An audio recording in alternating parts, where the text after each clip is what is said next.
Hindi short hand की practice dictation 80 शब्द प्रति मिनट गति से डिक्टेशन 5 सेकंड में शुरू होगी। स्टार्ट। महोदय, अधिकतर हिंदी भाषा का प्रचार का माध्यम उनकी परीक्षाएं हैं। इन परीक्षाओं की प्रतिमानीकरण का जब प्रश्न उठ खड़ा होता है तो उनकी पवित्रता, व्यवस्था और संचालन को लेकर नाना प्रकार के आरोप लगाए जाते हैं। आरोपों का जहां तक प्रश्न है वह हिंदी परीक्षाओं तक सीमित नहीं है। विश्वविद्यालयों की परीक्षाएं भी संदेहास्पद हो गई हैं। परीक्षाओं में छुरा दिखाकर नकल मारना, उत्तरों को लिखाना और उत्तर पुस्तिकाओं को बदल देना तो एक आम बात हो गई है। सरकारी और विश्वविद्यालयों की परीक्षा व्यवस्था पर लाखों रुपया व्यय करने पर भी उसकी पवित्रता जब बनाए नहीं रखी जा सकती, तब हिंदी परीक्षाओं की प्रामाणिकता पर लगाया जाने वाला आरोप बेकार सा लगता है।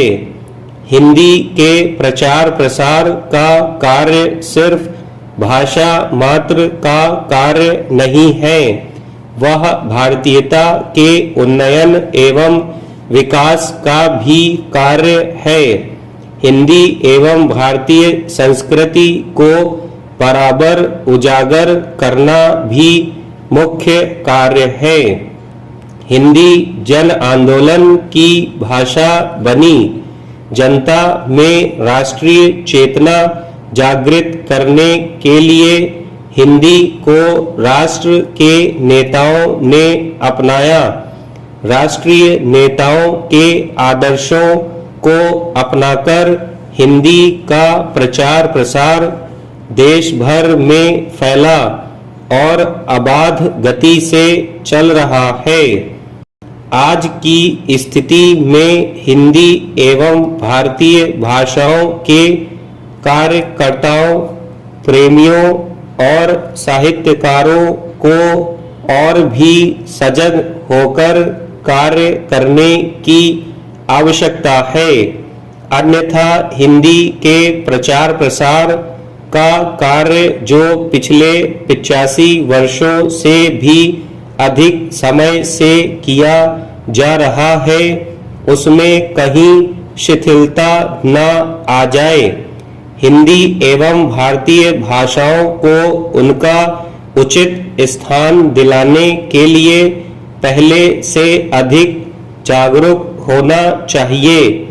आज देश में आर्थिक उदारीकरण और निजीकरण की स्थिति का दौर चल रहा है। इसी उदारीकरण के साथ विदेशी कंपनियां, विदेशी बैंक भारत में अपना प्रवेश कर रहे हैं, अपना पूंजी निवेश बढ़ा रहे हैं और नई कंपनियां, विदेशी बैंक भारत में अपना प्रभाव बढ़ा रहे हैं। विदेशी कंपनियां अपनी पूंजी निवेश बढ़ा रही हैं, नई कंपनियां लग रही हैं, अर्थात भारत में नई औद्योगिक नीति जोर पकड़ती जा रही है। इसके फलस्वरूप भारत में विदेशी माल की खपत बढ़ेगी, प्रचार बढ़ेगा। भारत में निर्मित माल फिर विदेशों में भेजने का क्रम चलेगा। वर्तमान में हमने गैट समझौते पर भी हस्ताक्षर किए हैं। इन सभी स्थितियों में हमारा विश्व व्यापार, लेन देन, पत्राचार अंग्रेजी माध्यम से चलेगा। स्टॉप।